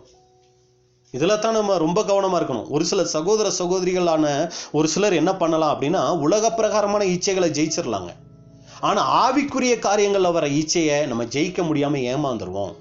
நான் ஒரு பெரிய சகோதரன் ஆகணும், நான் எல்லாராலையும் விரும்பப்படக்கூடிய சகோதரன் ஆகணும், நான் சபையை ஆளுகை செய்யக்கூடிய சகோதரன் ஆகணும். சரிங்களா? இது போன்ற இச்சைகள் எல்லாம் வருதுன்னு வச்சுக்கோங்களேன். இது ஆவிக்குரிய இச்சை. இது இச்சையாவே நமக்கு தெரியாதுங்க. ஆனா இதுவும் கூட தேவனுடைய பார்வையில பாவமா இருக்கும். அப்ப உலக பிரகாரமான காரியங்கள்ல வர இச்சையும் ஜெயிக்கக்கூடியவங்களா நம்ம இருக்கணும். ஆவிக்குரிய காரியங்கள்ல வர இச்சையும் கூட நாம் ஜெயிக்கக்கூடியவங்களா இருக்கணும். விழிப்போட இல்லை அப்படின்னா நாம ஏமாந்துருவோம். பாருங்க, இஸ்ரேல் ஜனங்களுக்கு 10 கற்பனைகள் கொடுத்தாரு. இச்சையாதிருப்பாயாக அப்படிங்கிற கட்டளையை தான் அவங்களால கீழ்ப்படிய முடியாம ரொம்ப கஷ்டப்பட்டாங்க. ஏன்னா அது உள்ளார்ந்த விஷயங்க. அப்ப பார்க்கும்போது அன்புக்குரிய சகோதர சகோதரிகளே, இங்க ஏவாள் இச்சை உள்ளவர்கள் ஆனாங்க. நமக்கிட்ட கூட அந்த இச்சைகள் பல வடிவங்களில் பல நிலைகளில் வர்றதுக்கு வாய்ப்புகள் இருக்கும். நாம ரொம்ப ஜாக்கிரதையா இருக்கணும். இதுதான் நம்ம 4வதா ஏவாளுக்கிட்ட இருந்து கற்றுக்கொள்கிற காரியம். அடுத்து 5வதா ஏவாளுக்கிட்ட இருந்து நாம் கற்றுக்கொள்ளக்கூடிய காரியம் என்னன்னா, தான் செஞ்ச தவறுக்கு சர்ப்பத்தை என்ன பண்ணாங்கன்னா குறை சொன்னாங்க. ஆதியாகமம் 3ஆம் அதிகாரம் 13வது வசனம். அப்பொழுது தேவனாகிய கர்த்தர் ஸ்திரியை நோக்கி, நீ இப்படி செய்தது என்ன என்றார். ஸ்திரியானவள், சர்ப்பம் என்னை வஞ்சித்தது, நான் புசித்தேன் என்றாள். இங்க நம்ம பார்க்கிறோம், தேவன் இப்ப கேட்கிறாரு, ஏவாள் என்ன நீங்க பண்ணிட்டீங்க? ஆதாம் உங்களை கை காமிக்கிறாரு. நீங்க பழம் கொடுத்ததுனாலதான் சாப்பிட்டேங்கிறாரு. நீங்க எதுக்கு ஆதாமுக்கு பழம் கொடுத்தீங்க? நீங்க எதுக்கு அந்த பழத்தை எடுத்து புசிச்சிங்க அப்படின்னு சொன்ன உடனே ஏவாள் என்ன சொல்லணும்னு ஆண்டவர் எதிர்பார்த்தார்னா, ஏவாள் தன்னுடைய தவறை உணரணும், மனம் திரும்பணும், ஆண்டவர்கிட்ட மன்னிப்பு கேட்கணும் அப்படின்னு தான் தேவன் எதிர்பார்த்து இந்த கேள்வியை கேட்கிறார். ஏன்னா தேவனுக்கு தெரியாதுங்களா? சர்ப்பம் வஞ்சிச்சது தேவனுக்கு தெரியாதா? ஏவாள் சொல்லித்தான் தெரியணுமா? அவசியம் இல்லை. ஏவாள் சொல்றதுக்கு முன்னாடியே தெரியும். சர்ப்பம் வஞ்சிச்சதும் தேவனுக்கு தெரியும், ஏவாள் ஏமாந்துட்டாங்கிறதும் தெரியும். அப்ப ஏவாள் என்ன சொல்லணும்? சர்ப்பத்தை காரணம் சொல்லாம, ஆண்டவரே மன்னிச்சிருங்க, நான் ஆதாமை விட்டு பிரிஞ்சு போனது தப்பு தான், சர்ப்பம் பேச்சை கேட்டதும் கூட ரொம்ப தப்பு தான், நான் பழத்தை பறிச்சு புசிச்சது ரொம்ப ரொம்ப தப்பு, அதை என் வீட்டுக்காரருக்கும் நான் கொடுத்தது ரொம்ப ரொம்ப தவறு, என்னை மன்னிச்சிருங்கன்னு சொல்லி ஏவாள் சொல்லணும்னு ஆண்டவர் அங்கே எதிர்பார்த்தார். காரணம் காமிக்கிறது ரொம்ப முக்கியம் இல்லை, அது ஆண்டவருக்கே தெரியும். ஆனா ஏவாள் இங்க மனம் திரும்பணும்னு தான் தேவன் எதிர்பார்த்தாரு. ஆனா ஏவாள் என்ன பண்ணிட்டாங்கன்னா, தான் செஞ்ச தவறை நியாயப்படுத்தி பேச ஆரம்பிச்சிட்டாங்க. நானா செய்யல ஆண்டவரே, சர்ப்பம் வஞ்சிச்சதுனால, சர்ப்பம் ஏமாத்தினதுனால தான் நான் இதை செஞ்சேன் அப்படின்னு சொல்லி ஒரு நியாயமான ஒரு காரணத்தை வச்சுக்கிட்டு இருந்தாங்க. அப்ப இதுல நமக்கு என்ன பாடம்? இன்னைக்கு நம்மளுடைய வாழ்க்கையில தவறுகள் பலகீனங்கள் வர்றது ரொம்ப இயற்கைங்க. ஆனா அந்த மாதிரி தவறுகள் பலகீனங்கள் நம்மளுடைய வாழ்க்கையில வரும்போது அதை உணர்ந்து மனம் திரும்புறவங்களா இருக்கிறோமா, இல்ல அந்த பிரதர் இப்படி பேசிட்டார் பிரதர், அதனால தான் நான் இப்படி செஞ்சுட்டேன், அந்த சிஸ்டர் இப்படி சொல்லிட்டாங்க அதனால தான் நான் இப்படி செஞ்சுட்டேன்னு சொல்லி மற்றவங்களை காரணம் காமிச்சுட்டு இருக்கிறோமா? மற்றவங்க செஞ்சதுனால, மற்றவங்க சொன்னதுனால தான் நாம இப்படி நடந்தோங்கிறது ஆண்டவருக்கே தெரியும். ஆனா ஆண்டவர் அதை எதிர்பார்க்கல. நம்ம கிட்ட ஆண்டவர் நம்மகிட்ட எதிர்பார்க்கிறது உண்மையான மனம் திரும்புதலை எதிர்பார்க்கிறாருங்க. அப்ப இன்னைக்கு அன்புக்குரிய சகோதர சகோதரிகளே, நாம் மற்றவர்களை குற்றப்படுத்தி கொண்டு இருக்கிறோமா? நம்மளுடைய தவறுகளுக்கு மற்றவர்களை காரணம் காமிச்சு கொண்டிருக்கிறோமா? இல்ல நாம் அதிலிருந்து மனம் திரும்புறதுக்கும் மன்னிப்பு கேட்கறதுக்கும் தயாராக இருக்கிறோமா?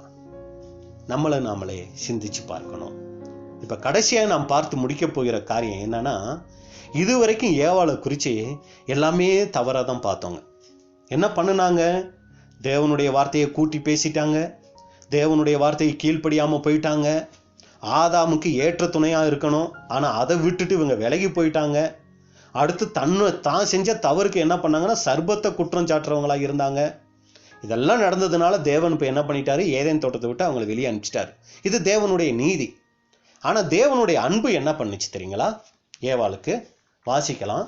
ஆதியாகமம் 4ஆம் அதிகாரம் 1வது வசனம். ஆதாம் தன் மனைவியாகிய ஏவாளை அறிந்தான். அவள் கர்ப்பவதியாகி காயினை பெற்று கர்த்தரால் ஒரு மனுஷனை பெற்றேன் என்றாள். அன்புக்குரிய சகோதர சகோதரிகளே, இங்க நம்ம பார்க்கிறோம், ஆதாம் தன் மனைவியாகிய ஏவாளை அறிந்தான், அவள் கர்ப்பவதியாகி காயினை பெற்று கர்த்தரால் ஒரு மனுஷனை பெற்றேன் என்றாள். இதை திருவிவிலியத்தில் நம்ம பார்க்கும்போது, அவள் ஆண்டவர் அருளால் ஆண்மகன் ஒருவனை நான் பெற்றுள்ளேன் என்றால் ஆண்டவர் அருள்னால நான் ஒரு மகனை பெற்றேன் அப்படின்னு கூட சொல்றாங்க. அப்ப இங்க நம்ம கவனிக்க வேண்டிய முக்கியமான ஒரு விஷயம் பாருங்க. இப்போ உலகத்துல இந்த பூமியில எத்தனை பேர் இருக்கிறாங்க? ஆதாம் ஏவாள் மட்டும்தான் இருக்கிறாங்க. இப்ப ஆதாம் என்ன பண்றாரு? ஏவாளை அறிந்தார், அதாவது அவரோடு உறவு கொண்டார். இப்ப ஏவாள் என்ன ஆயிட்டாங்க? கர்ப்பம் ஆயிட்டாங்க, முதல் கர்ப்பம். சரிங்களா? இப்ப இந்த கர்ப்பத்தை குறிச்சு ஆதாமுக்கு ஏவாளுக்கு ஏதாவது நாலேஜ் இருக்குமா? கர்ப்பம்னா இந்த மாதிரி வயிறு கொஞ்சம் கொஞ்சமாக பெருசாகும், உள்ள அப்படியே அந்த கரு உருவாகி அப்படியே அந்த குழந்தை பெருசாகி நாளைக்கு ஒரு நாள் அந்த கர்ப்பம் என்னன்னா பிரசவம் வரும் அப்படிங்கிறது ஏவாளுக்கு எந்த அளவுக்கு தெரியும்? ஆதாமுக்கு எந்த அளவுக்கு தெரியும்? இப்போ நம்ம பார்க்கிறோம் அவங்க 2 பேருக்குமே அந்த நாலேஜ் இல்லைங்க. சரிங்களா? ஏன்னா பிரசவம் அப்படிங்கிறது ஒரு சகோதரிக்கு ரொம்ப ரொம்ப முக்கியமான ஒரு காரியங்க. ஏன்னா அவங்க மறுபடி செத்து பொழைக்கிறது, அதாவது பிரசவம், சவம்னா சாவுன்னு சொல்றாங்க, அதாவது செத்து பொழைக்கக்கூடிய ஒரு விஷயம் தான் இந்த பிரசவம். ஏன்னா மிகப்பெரிய ஒரு வலி இந்த உலகத்துல எந்த வலி அப்படின்னா பிரசவ வலி அப்படின்னு கூட சொல்றாங்க. ஏன் அப்படின்னா இன்னைக்கு சகோதரர்களை காட்டிலும் சகோதரர்கள் வலிகளை தாங்கிறதுல ரொம்ப பலகீனமா இருக்காங்களாம். எவ்வளவு வலிகள் சரீரத்தில் வந்தாலும் சகோதரிகள் தாங்கிடுவாங்களாம், சகோதரர்களால தாங்க முடியாதான். ஏன் அப்படின்னா சகோதரிகளுக்கு அந்த பலன் இருக்குங்களாம். ஏன்னா அவங்க மிகப்பெரிய வலியவே தங்களுடைய சரீரத்தில் அவங்க பார்த்துடுறாங்க. அதனால அவங்களுக்கு உடம்புல வர மற்ற வலிகள்லாம் ஒரு பெரிய வலியே இல்லை அப்படிங்கிறாங்க. ஏன்னா அந்த அளவுக்கு ஒரு மிகப்பெரிய வலி எதுனா இந்த பிரசவ வேதனை அப்படிங்கிறாங்க. இப்போ பாருங்க, ஏவாளுக்கு தேவன் சொல்லிட்டாரு, நீ பிரசவிக்கும் போது வேதனையோட நீ பிள்ளை பெப்ப அப்படின்னு கூட சொல்லிட்டாரு. இப்போ பாருங்க, ஏவாளுக்கு மரணமே என்னன்னு கூட அது வரைக்கும் அவங்களுக்கு தெரியாது. ஏன்னா இவங்க பார்த்த முதல் மரணமே ஆபேலினுடைய மரணம் தான். இப்போ நம்ம கொஞ்சம் தியானிக்கணும், இதை சிந்திச்சு பாருங்க. இப்போ ஏவாளுக்கு கொஞ்சம் கொஞ்சமா வயிறு பெருசாகி கொண்டே வரும்போது ஏவாள் என்ன நினைச்சிருப்பாங்க? ரொம்ப சோர்வாக எடுக்கும், ஒரு சமயம் வாமிட்டு கூட எடுத்திருப்பாங்க, தலை சுத்துற மாதிரி எல்லாம் இருந்திருக்கும். சரிங்களா? இப்படி ஒரு அடைந்த ஒரு சகோதரிக்கு என்னென்ன பலகீனங்கள் வருதோ இதெல்லாம் ஏவாளுக்கு கூட வந்திருக்கிறதுக்கு வாய்ப்பு இருந்திருக்கும் இல்லைங்களா?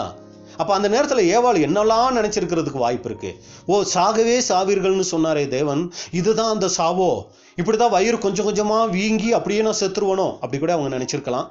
மன அழுத்தம் ரொம்ப அதிகமா இருந்திருக்கும். பொதுவாகவே நல்ல சூழ்நிலையில இருக்கிற ஒரு கர்ப்பவதியான சகோதரிக்கே அநேக மன அழுத்தங்கள் வருங்களாம். இங்க பாருங்க, இந்த சகோதரி ஒருத்தர் தான், இந்த பெண் ஒருத்தர் தான் இருக்கிறாங்க இங்க ஏவாள். ஆதாமுக்கு ஒண்ணுமே தெரியாது, அவர் ஒரு தோட்டக்காரர் போல, அவர் ஏதேன் தோட்டத்தை பராமரிக்கிறது மட்டும்தான் அவருக்கு தெரிஞ்ச ஒரு வேலை. ஏவாளை எப்படி பராமரிக்கணும், ஏவாளுக்கு எப்படி ஆலோசனைகள் சொல்லணும்னு கூட ஆதாமுக்கு தெரியாதுங்க. அப்ப இங்க பாருங்க, ஏவாள் ஒரு நிர்பந்தமான நிலைமையில இருக்கிறாங்க, ரொம்ப மன அழுத்தத்துல இருக்கிறாங்க, ஒரு கைவிடப்பட்ட ஒரு நிலைமையில இருக்கிறாங்க. இப்படி இருக்கும்போது ஏவாளுக்கு அந்த பிரசவம் யார் பார்த்திருப்பா? ஏவாளுக்கு காயின் பிறக்கும் போது அந்த தொப்புள் கொடி யார் அறுத்திருப்பா? ஒரு சமயம் ஆதாம் உதவி செஞ்சிருக்கலாம், சரிங்களா?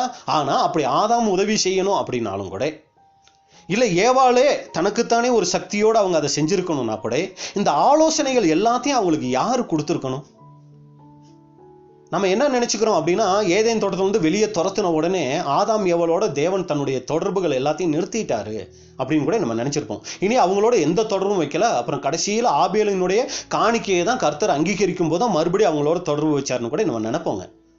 ஆனா பாருங்க, இங்க ரொம்ப முக்கியமான ஒரு விஷயம் ஏவாள் சொல்றதை வச்சு நம்ம கண்டுபிடிக்கிறோம். ஆதியாகமம் 4:1 நம்ம பார்க்கும்போது, கர்த்தரால் ஒரு மனுஷனை பெற்றேன். திருவிவிலியத்துல பார்க்கும்போது, ஆண்டவர் அருளால் ஆண்மகன் ஒருவனை நான் பெற்றுள்ளேன். அப்படின்னா இதனுடைய அர்த்தம் என்ன? ஆண்டவர் முழுக்க முழுக்க ஏவாளுக்கு துணையா அங்க இருந்திருக்கிறாரு. ஏவாள் கர்ப்பவதியான காலத்துல இருந்து தேவன் ஏவாளோடையே இருந்து, ஏவாள் கர்ப்பம் தரிக்கிற வரைக்கும், காயினை பெற்றெடுக்கிற வரைக்கும் தேவன் என்ன பண்ணியிருக்காரு தெரியுங்களா? ஏவாளுக்கு உதவியா இருந்ததுனால தான் கர்த்தருடைய உதவியால், அதாவது கர்த்தரால் ஒரு மனுஷனை நான் பெத்தெடுத்தேன் அப்படின்னு சொல்லி அவங்க சொல்றதை நம்ம பார்க்கிறோம். அப்ப பாருங்க, என்னதான் தேவனுக்கு பிரியமில்லாத காரியத்தை ஆதாம் ஏவாள் செஞ்சிட்டா கூட தேவனுடைய அன்பு அவங்கள விட்டு போயிடலைங்க. எப்படியோ எக்கேடோ கெட்டு போங்க அப்படின்னு சொல்லி தேவன் அவங்கள விட்டுறலைங்க. கூடவே இருந்து ஏவாளை பாதுகாத்து பராமரித்து அந்த கர்ப்பத்தை அவங்க பெற்றெடுக்கிற வரைக்கும் அவங்களுக்கு எல்லா விதமான கிருபையும் தேவன் பொழிஞ்சிட்டு தான் இருந்தாரு. அவங்கள பாதுகாத்தாரு, பராமரிச்சாரு. தேவனுடைய அன்பு அவங்கள விட்டு விலகலை அப்படின்னு சொல்லி பார்க்குறோம். அன்புக்குரிய சகோதர சகோதரிகளே, இதில் நமக்கு என்ன பாடம் அப்படின்னா, இந்த சத்தியத்துக்குள்ளே வந்த பின்னாடி எவ்வளவோ தவறுகள், பலகீனங்கள் நம்மளுடைய வாழ்க்கையில் வருதுங்க. ஒரு சில நேரங்களில் அந்த தவறை உணர்ந்து மன்னிப்பு கேட்டு மனம் திரும்பிடுறோம்.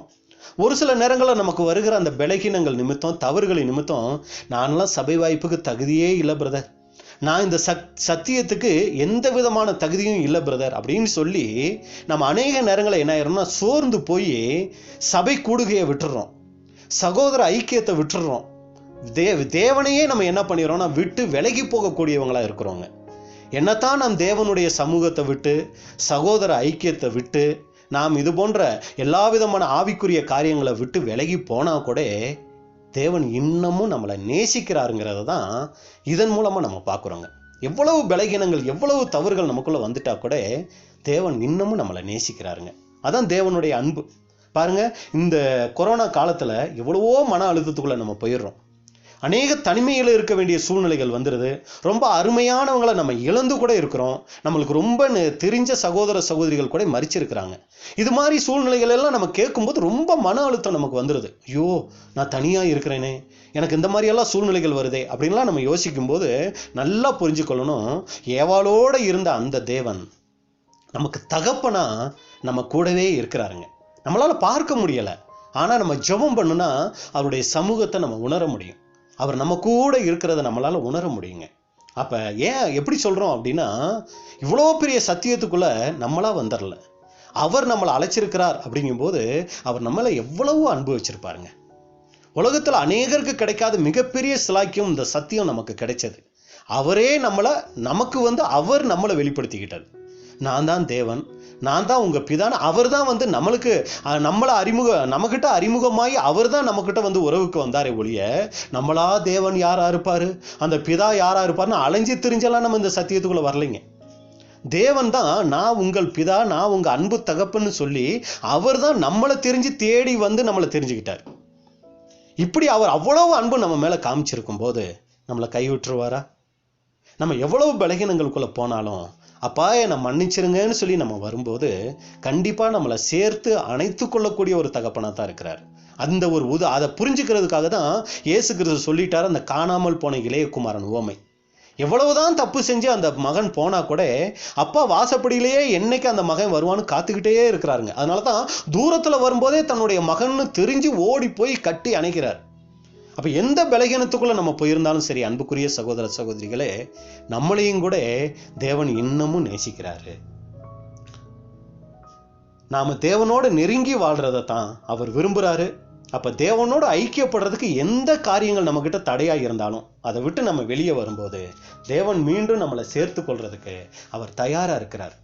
அதனால நம்முடைய தவறுகளை அறிக்கை செஞ்சு தேவனோட நெருங்கி வாழ்றதுக்கு நம்ம முயற்சி செய்வோம். அதனாலதான் இந்த ஒரு சம்பவம் கூட அந்த 4ஆம் அதிகாரம் 1வது வசனத்துல கர்த்தரால் ஒரு மனுஷனை பெற்றேன். ரொம்ப சாதாரண வார்த்தை இல்லைங்க அது.